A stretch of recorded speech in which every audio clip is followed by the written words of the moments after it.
ce soir, t'es supporter du Barça, t'as tout gagné. Déjà sur le terrain, tu te qualifies en finale de Supercoupe d'Espagne pour essayer un peu de sauver ta saison, qui s'annonce catastrophique pour la suite, en tout cas, je l'espère en tant que supporter du Real, parce que si le Barça gagne des titres, ça veut dire quoi? Que le Real en a perdu. Donc forcément, je vais pas être content et vous souhaiter la victoire. C'est de bonne guerre et c'est fair play, tu vois. Mais en plus de ça, ils sont vengés contre Bilbao qui les avait sortis assez salement de la Copa del Rey l'an dernier. Donc ils les ont battus en début de saison en Liga et maintenant en Supercoupe d'Espagne. Donc on va dire qu'ils sont quand même vengés en championnat et en coupe. Donc tant mieux pour le Barça qui a globalement maîtrisé son sujet, mais qui a eu quand même pas mal de difficultés contre un Bilbao qui a eu du mal à rentrer dans son match, qui a eu du mal globalement à être aussi physique et intensif que d'habitude. Mais ça laisse beaucoup d'erreurs et en tout cas d'opportunités pour éventuellement le Real, s'ils font les devoirs contre Mallorca, on s'enflamme pas, mais on espère qu'ils le font, en vue d'une finale qui sera, je pense, assez électrique et en tout cas assez haute en intensité et en spectacle, on l'espère bien sûr. Mais globalement, le Barça a aussi fêté comme Laporta l'a fait, tel si c'était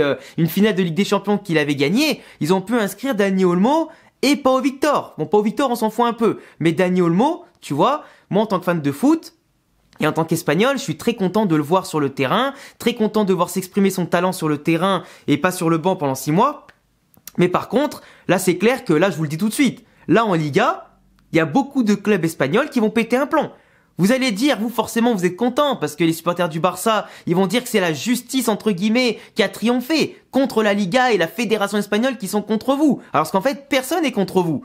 Faut juste respecter les règles. Si tout le monde respecte les règles, personne n'est sanctionné. Il y a des clubs de Liga qui ont dû vendre des joueurs ou qui n'ont pas pu inscrire des joueurs pour les mêmes raisons. Ou simplement parce qu'ils n'avaient pas d'argent. Et ils ont rien dit, parce qu'ils savaient que c'était les règles. Le Barça envoie pas les documents à temps, n'a pas l'argent à temps, on écarte encore plus la durée d'attente et la date limite pour autoriser ça, et au final ça passe. Alors je vais vous dire, tant mieux pour vous. C'est sûr que par contre, si Dani Olmo est autorisé à jouer la finale de Supercoupe d'Espagne et qu'il marque en plus, et qu'il est décisif contre le Real et qu'on perd le trophée à cause de ça, forcément je vais l'avoir mauvaise. Même si je vous le dis, j'ai pas peur de Dani Olmo. Personne n'a peur de Dani Olmo, parce qu'aujourd'hui, le Barça est 3e de Liga.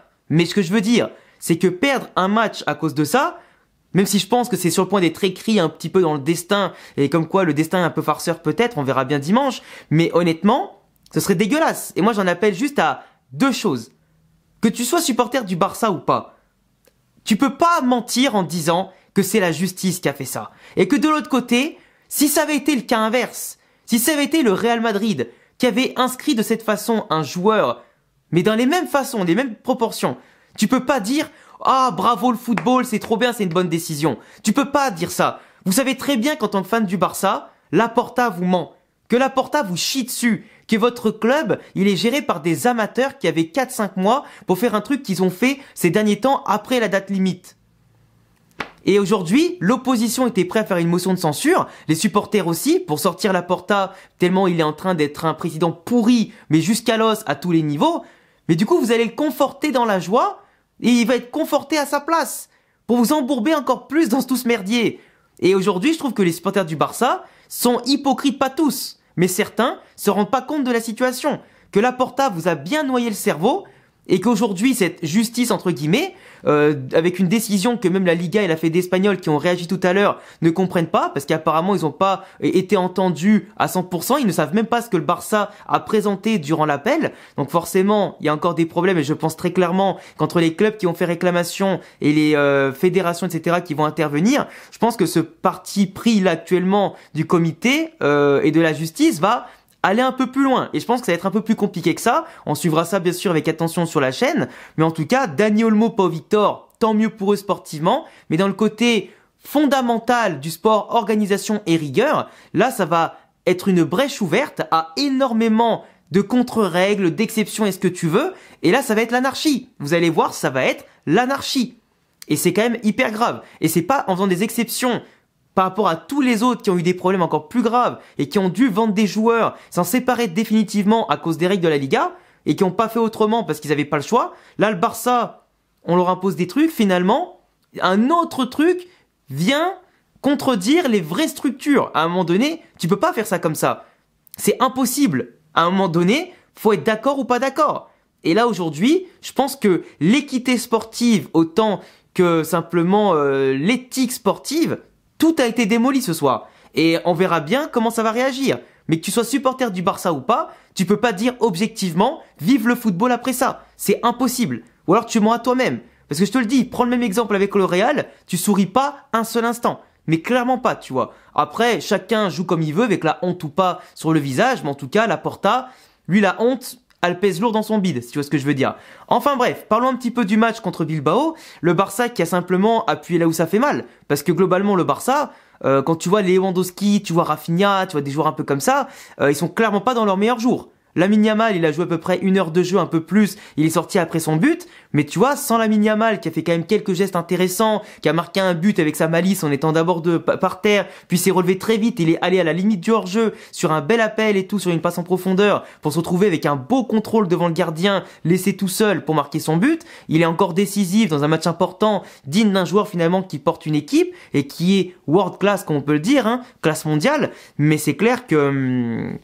Lamine Yamal, qui est préservé en vue de la finale, vu le score qu'il y avait, et en plus pour pas le forcer après le retour de blessure, ce serait un petit peu débile. Il était incertain pour le match, et je vous avais dit dans les avant-matchs, du moins de ma vidéo pronostic, que si Bilbao faisait son match, il pourrait l'emporter contre le Barça. J'avais dit 2-1 pour Bilbao, mais si le Barça, en tout cas, peut compter sur un Lamine Yamal plus ou moins en forme, le Barça pourrait gagner. Et c'est exactement ce qui s'est passé. Bilbao n'a pas montré l'intensité des coupes habituelles, n'a pas montré son optimisme habituel face au Barça. Et aujourd'hui, il a payé. Nico Williams, qui était pas titulaire à cause d'une petite blessure, ça a payé aussi, mais du mauvais côté. Parce que quand il est rentré, il a fait hyper mal au Barça. Que ce soit Baldé, que ce soit Koundé, ils ont pris l'eau sur les côtés. Que ce soit après la profondeur du Barça, Inigo Martinez et Koubarsi, ça a été catastrophique dans leur dos pendant une bonne partie du match, surtout en fin de mi-temps et en plus après en seconde mi-temps. Parce que le Barça, globalement, pour moi, ils ont surtout réussi la première demi-heure de la première mi-temps et après les 20 premières minutes de la deuxième, où Bilbao a eu quelques opportunités à la suite de ça, de chaque période, mais c'était trop maladroit. Genre les mecs, Zeta, Sunset, Iñaki Williams, à chaque fois c'était trop lent pour se retourner, très peu de soutien, des frappes forcées, des frappes de loin, enfin tu vois c'était des frappes maladroites, ou alors c'était toujours sur Chesney qui a fait un très bon match, même quasiment peut-être meilleur qu'Iñaki Peña depuis le début de saison, mais vraiment et qui montre à l'expérience un côté rassurant quand même quand il est abandonné par la défense. Mais après le Barça, tu vois, ils ont eu aussi 2 buts refusés contre eux, donc ceux de Iñaki Williams et de Marcos. Alors bien sûr qu'il y avait hors-jeu et bien sûr que ça a sifflé. Après c'était un peu limite sur De Jong qui fait la passe en retrait et elle est légèrement effleurée par le mec de Bilbao qui du coup ne remet pas en jeu Iñaki Williams qui est revenu d'une position, mais c'est clair que le Barça, tu vois, au final laisse beaucoup d'espace, laisse beaucoup d'opportunités et ça passe pas à grand chose en fait, comme d'habitude. Et là, aujourd'hui, ils ont quand même eu cette chance, entre guillemets, parce que c'est quand même, voilà, ils ont quand même fait les travaux avant, ils ont quand même été solides la plupart du temps, à l'image de Pedri, Casado qui ont été partout, Gavi qui a montré un peu de l'intensité, même si je trouve qu'à part son but, il est quand même loin du niveau du Gavi de l'an dernier, avant sa blessure et des saisons précédentes. Après, voilà, t'as Lewandowski, Rafinha, qui galèrent à se montrer décisifs. Ils font quand même, surtout Rafinha par exemple, des prises de balles intéressantes, des permutations incessantes avec ses coéquipiers. Il apporte quand même quelque chose d'intéressant, mais sans se montrer décisif. Et ça se voit qu'il est plus si en confiance que avant le mois de novembre par exemple. Après, à qui donc j'ai pas trop parlé. Le truc c'est que le Barça aujourd'hui, c'est une équipe qui doute, c'est une équipe que forcément quand tu les laisses déployer leur jeu, ils sont faciles. Si tu leur gênes pas la relance, si tu gênes pas en tout cas avec un bon pressing, ils vont faire ce qu'ils veulent. Et si en plus ils ouvrent le score, ils se galvanisent les mecs parce que le Barça sont pas des mauvais joueurs. Et en plus Bilbao, en ayant moins de talent individuel et collectif, eux dès qu'ils prennent un but et en plus un deuxième, ils se mettent à douter. Pourtant ils ont quand même réussi à activer, j'allais dire, un peu plus de second souffle. Ils ont réussi à instaurer un peu leur rythme plus vers la fin du match. Et le Barça aurait pu le payer cher, hein, avec plus d'habilité, plus de vitesse et d'imagination, mais d'instinct du buteur. Mais Bilbao, laisse tomber, c'était éteint ce soir. Et c'était loin d'être le Barça ou le Bilbao, par exemple, qu'on avait vu en Copa del Rey.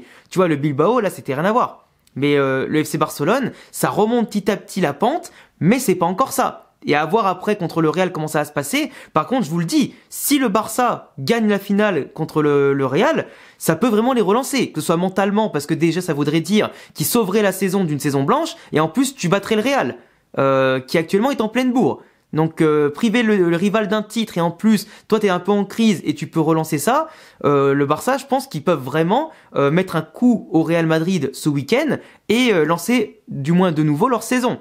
À voir. Mais c'est clair qu'après c'est au Real maintenant de faire les devoirs contre Majorque et si possible d'éteindre les intentions du Barça dès ce week-end. Et en tout cas, ça serait une finale absolument incroyable parce qu'en plus, il y a quand même la revanche du 4-0 encaissé la dernière fois au Bernabéu à prendre, là sur terrain neutre. Et puis voilà, on sait très bien que les finales de Supercoupe d'Espagne contre le Real Barça, c'est toujours des belles finales. Donc on va espérer en tout cas que le Real, malgré aussi 24 heures de récupération en moins vu qu'ils jouent demain, ils seront pas trop pénalisés par ça, même s'il n'y a pas d'excuse à avoir quand t'es professionnel. Mais c'est clair que le Barça est pas passé à grand chose. En termes d'intensité, physiquement, ils sont pas encore au top. Techniquement, ça peut jouer par phase, mais c'est pas assez régulier, je trouve, sur 90 minutes. Et après, les problèmes défensifs sont loin d'être réglés. Malgré les retours de certains joueurs, comme les De Jong et tout ça, depuis quand même pas mal de temps, qui retrouvent de plus en plus de rythme et tout, c'est loin d'être parfait, hein. Et après, aucune équipe n'est parfaite en ce moment, surtout après janvier. Mais je trouve que le Barça, en tout cas, a pas mal de lacunes que le Real peut exploiter, tout comme le Barça a beaucoup de lacunes, enfin, que le Real peut exploiter et inversement, tu vois. C'est de part et d'autre comme ça, c'est deux styles aussi totalement opposés et aucune équipe aujourd'hui n'a un véritable football à te faire grimper au rideau, quoi. Enfin bref, j'attendrai tous vos avis en commentaire, n'hésitez pas à vous abonner, cocher la cloche, mettre le petit pouce bleu et à bientôt pour d'autres vidéos. Ciao!